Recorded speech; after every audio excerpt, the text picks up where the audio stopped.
Howdy, Tommy from Tanknicians here, and in this video we're going to be talking about FWC's proposed whitelist. This is a rulemaking, so this isn't your typical legislative process.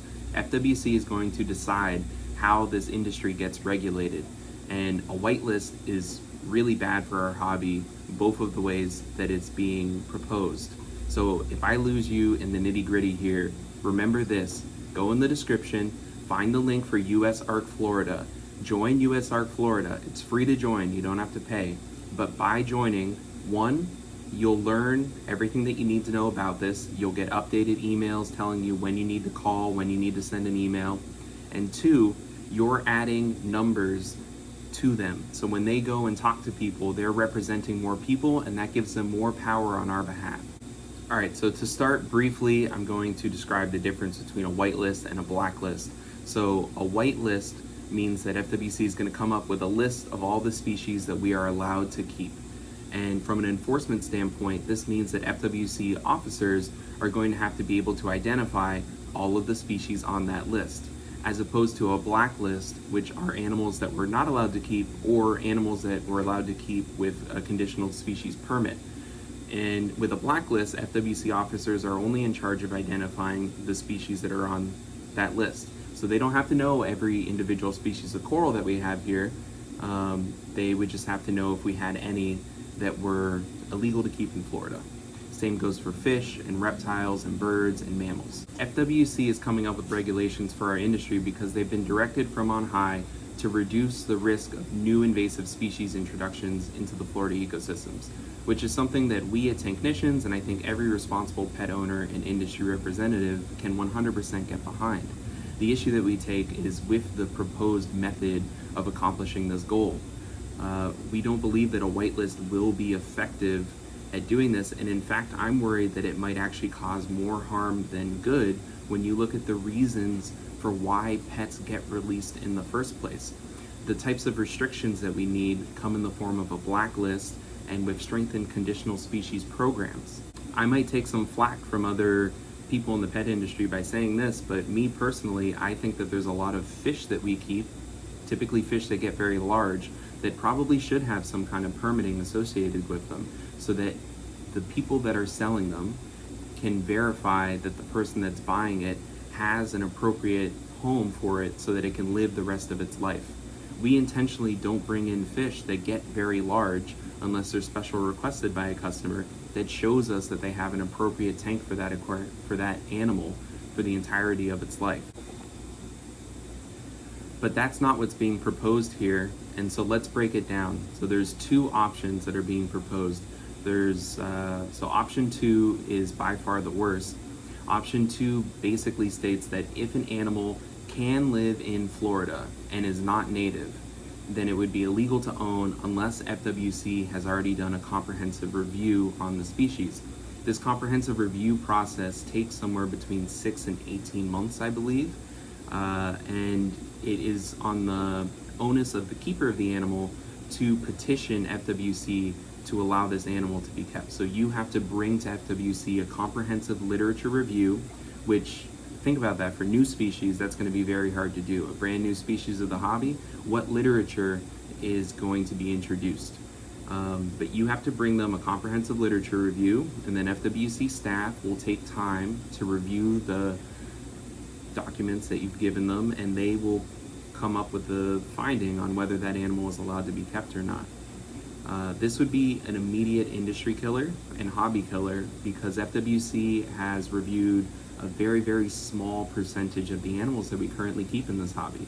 The quote-unquote exotic pet trade deals in 30 to 40,000 different species, and FWC has only reviewed maybe 200 and something estimates that I've seen, but my guess is that it would be less than that. Option 1 has the potential not to be an immediate industry killer in Florida, but it really depends on how it's worded. So option 1 states that if an animal has been in commerce over a certain period of time, then it should be legal to own in Florida because it's been sold in the pet trade and it hasn't established itself. The issue comes with that period of time. So if that period of time isn't long enough, then this is going to exclude rarer species that aren't sold very often in Florida. Remember, there's some 30 to 40,000 species in the exotic pet trade. There's also an issue with how they define establishment. So if they are saying that if an animal has been seen in Florida, then it should be illegal to own, that's going to exclude a number of species from the pet trade that really have no invasive potential. If you go on FWC's website, in fact, I'll link it in the description, you can see a list of the animals that have been seen in Florida, and next to those, you'll see whether they're established or reported. Reported means that someone saw one. Established means that they're breeding and living in the Florida ecosystem. In fact, if you look at the marine ornamental trade, you'll see that lionfish are the only marine ornamental that has been established. There's another marine animal that's been established, that's the threadfin shad, but that was intentionally released and I believe is still intentionally stocked in Florida. To talk a little more about the process, FWC commissioners wear a lot of hats. They're in charge of doing a bunch of stuff in Florida, and because of this, they don't have expertise on all of these different issues. And if you're interested in learning more about the FWC commissioners themselves, you can go on FWC's website and read their wildlife acumen. You'll find that a lot of them don't have a ton of experience in wildlife. Because of this, they rely on their staff and on expertise from outside of FWC. So this process involved a tag group with all of industry representatives and different stakeholders for Florida environments. And at the last tag meeting, which I'm going to link in the description, it's a long video, but it's worth watching if you really care about this. At the last tag meeting, everyone seemed to be blindsided. The FWC staff in charge of communicating with the tag members didn't seem to have a lot of answers, and they didn't seem to understand why it went in this direction. At least that was my conclusion from watching the video.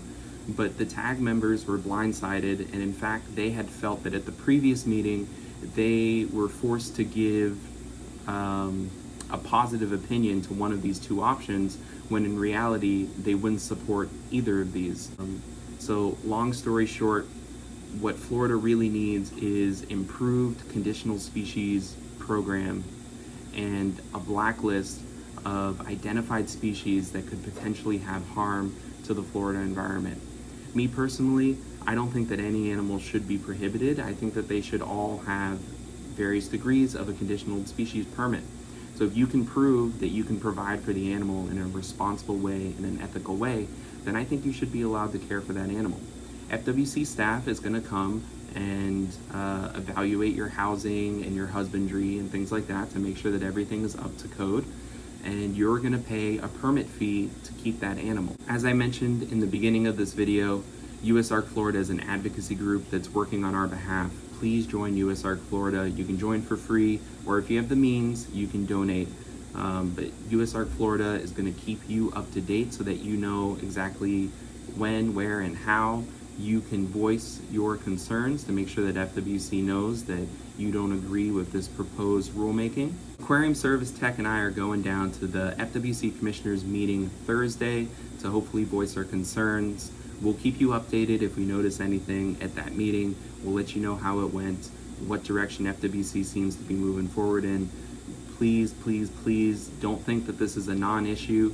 You know, when the CBD was trying to pass tons of ESA listing petitions, I wasn't worried about that. Marco Rubio's language in the Competes Act, I wasn't worried about that. Anti-pet legislation comes and goes, but this seems to really have some teeth. Thanks for watching, and here's a nature clip.